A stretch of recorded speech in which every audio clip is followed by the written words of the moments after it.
حضرت عباس رضی اللہ عنہ قبیلوں کے اور آدمیوں کے نام لے لے کر پکارتے رہے اور کہتے رہے کہ اپنے رسول صلی اللہ علیہ وآلہ وسلم کے پاس، اپنے اللہ کے رسول کے پاس آؤ۔ سب سے پہلے انصار آئے۔ ان کی تعداد معمولی تھی، لیکن ایک کو دیکھ کر دوسرا آتا چلا گیا۔ مکہ کے کچھ دوسرے قبیلوں کے لوگ بھی آ گئے، ان کی تعداد 100 ہو گئی۔ رسول کریم صلی اللہ علیہ وآلہ وسلم نے دیکھا کہ قبیلہ حوازن کے بہت سے آدمی پسپا ہوئے مسلمانوں کی طرف دوڑے آ رہے تھے۔ آپ صلی اللہ علیہ وآلہ وسلم نے ان 100 مجاہدین کو دشمن کے ان آدمیوں پر حملہ کرنے کا حکم دے دیا۔ مجاہدین ان کے عقب سے ان پر ٹوٹ پڑے۔ حوازن کے آدمی بوکھلا گئے اور مقابلے کے لیے سنبھلنے لگے، لیکن مجاہدین نے انہیں سنبھلنے کی مہلت نہ دی۔ ان میں بہت سے بھاگ نکلے۔ ان کے زخمی اور ہلاک ہونے والے پیچھے رہ گئے تو وہ اچانک ایسے حالات پیدا ہو گئے کہ مجاہدین میں بھگدڑ مچ گئی تھی، ورنہ وہ ہمیشہ اپنے سے کئی گنا زیادہ دشمن سے لڑے اور فاتح اور کامران رہے تھے۔ انہوں نے دیکھا کہ عباس رضی اللہ عنہ کی پکار پر مسلمان رسول اکرم صلی اللہ علیہ وآلہ وسلم کے حضور اکٹھے ہو رہے ہیں، اور دشمن مسلمانوں کے چھوٹے سے گروہ کے جوابی حملے کو بھی برداشت نہیں کر سکا، اور انہوں نے یہ بھی دیکھا کہ حوازن اور ثقیف ان کے تعاقب میں نہیں آ رہے، تو کئی ہزار مجاہدین واپس آ گئے۔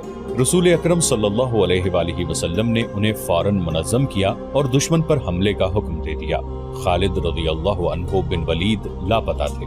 کسی کو ہوش نہیں تھا کہ دیکھتا کہ کون لاپتہ ہے اور کون کہاں ہے۔ وہی تنگ گھاٹی جہاں مجاہدین پر قہر ٹوٹا تھا، اب متحدہ قبائل کے لیے موت کی گھاٹی بن گئی تھی۔ قبیلہ حوازن چونکہ سب سے زیادہ لڑاکا قبیلہ تھا، اسی لیے اس کے آدمیوں کو آگے رکھا گیا تھا۔ یہ لوگ بلا شک و شبہ ماہر لڑاکے تھے، لیکن مسلمانوں نے جس قہر سے حملہ کیا تھا اس کے آگے حوازن ٹھہر نہ سکے۔ مسلمان اس خفت کو بھی مٹانا چاہتے تھے جو انہیں غلطی سے اٹھانی پڑی تھی۔ یہ دست بدست لڑائی تھی۔ مجاہدین نے تیغزنی کے وہ جوہر دکھائے کہ حوازن گر رہے تھے یا مارکے سے نکلنے کی کوشش کر رہے تھے۔ رسول اکرم صلی اللہ علیہ وآلہ وسلم مارکے کے قریب ایک بلند جگہ پر کھڑے تھے۔ آپ صلی اللہ علیہ وآلہ وسلم نے للکار کر کہا، یہ جھوٹ نہیں کہ میں نبی ہوں، میں ابن عبد المطلب ہوں۔ حوازن پیچھے ہٹتے چلے جا رہے تھے۔ وہ اب وار کرتے کم اور وار روکتے زیادہ تھے۔ ان کا دمخم ٹوٹ رہا تھا۔ ان کے پیچھے قبیلہ ثقیف کے دستے تیار کھڑے تھے۔ مالک بن عوف نے چلا کر حوازن کو پیچھے ہٹا دیا۔ قبیلہ ثقیف کے تازہ دم لڑاکوں نے حوازن کی جگہ لے لی۔ مسلمان تھک چکے تھے اور ثقیف تازہ دم تھے، لیکن مسلمانوں کو اپنے قریب اپنے رسول صلی اللہ علیہ وآلہ وسلم کی موجودگی اور للکار نیا حوصلہ دے رہی تھی۔ مسلمانوں کی تلواروں اور برچھیوں کی ضربوں میں جو قہر اور غضب تھا، اور ان کے نعروں اور للکار میں جو گرج اور کڑک تھی، اس نے ثقیف پر دہشت طاری کر دی۔ ثقیف کے لڑاکے جو عرب میں خاصے مشہور تھے، تیزی سے پیچھے ہٹنے لگے اور پھر ان کے اونٹوں اور گھوڑوں نے بھگدڑ بپا کر دی۔ اس سے دشمن میں وہی کیفیت پیدا ہو گئی جو گھاٹی میں صبح کے وقت مسلمانوں میں پیدا ہو گئی تھی۔ حوازن بڑی بری حالت میں پیچھے کو بھاگے تھے۔ اب ثقیف بھی پسپا ہوئے تو ان کے اتحادی قبائل کے حوصلے لڑے بغیر ہی ٹوٹ گئے۔ وہ افراتفری میں بھاگ گئے۔ مالک بن عوف تنگ راستے سے دور پیچھے حوازن کے بھاگے ہوئے دستوں کو یکجا کر رہا تھا۔ اس کا انداز بتا رہا تھا کہ وہ جارحانہ کارروائی سے منہ موڑ چکا ہے اور اپنے دستوں کو دفاعی دیوار کے طور پر ترتیب دے رہا ہے۔ رسول اللہ صلی اللہ علیہ وآلہ وسلم نے یہ ترتیب دیکھی تو آپ صلی اللہ علیہ وآلہ وسلم اپنے لشکر کی طرف پلٹے۔ آپ صلی اللہ علیہ وآلہ وسلم نے دیکھا کہ جو مجاہدین صبح کے وقت بھاگ گئے تھے وہ سب واپس آ گئے ہیں۔ حضور صلی اللہ علیہ وآلہ وسلم نے حکم دیا کہ گھڑ سواروں کو آگے لاؤ۔ ذرا سی دیر میں سوار پیادوں سے الگ ہو گئے۔ آپ صلی اللہ علیہ وآلہ وسلم نے سواروں کو ایک خاص ترتیب میں کر کے حکم دیا کہ حوازن کو سنبھلنے اور منظم ہونے کا موقع نہ دو اور برق رفتار حملہ کرو۔ ان سواروں میں بنو سلیم کے وہ سوار بھی شامل تھے جن پر سب سے پہلے تیروں کی بوچھاڑیں آئی تھیں اور مسلمانوں کی جمعیت پارا پارا ہو گئی تھی، لیکن بنو سلیم کا کمانڈر ان کے ساتھ نہیں تھا، اور وہ تھے خالد رضی اللہ عنہ بن ولید، جو ابھی تک کہیں بے ہوش پڑے تھے۔ رسول اکرم صلی اللہ علیہ وآلہ وسلم نے اس سوار دستے کی قیادت زبیر رضی اللہ عنہ بن العوام کے سپرد کی اور انہیں حکم دیا کہ آگے جو درہ ہے اس پر مالک بن عوف قبضہ کیے بیٹھا ہے، اسے درے سے بے دخل کر دو۔ رسول کریم صلی اللہ علیہ وآلہ وسلم نے جنگ کی کمان اپنے دست مبارک میں لے لی تھی۔ آپ صلی اللہ علیہ وآلہ وسلم کے اشارے پر زبیر رضی اللہ عنہ بن عوام نے ایسا برق رفتار اور جچا تلا ہلا بولا کہ حوازن جو ابھی تک بوکھلائے ہوئے تھے مقابلے میں جم نہ سکے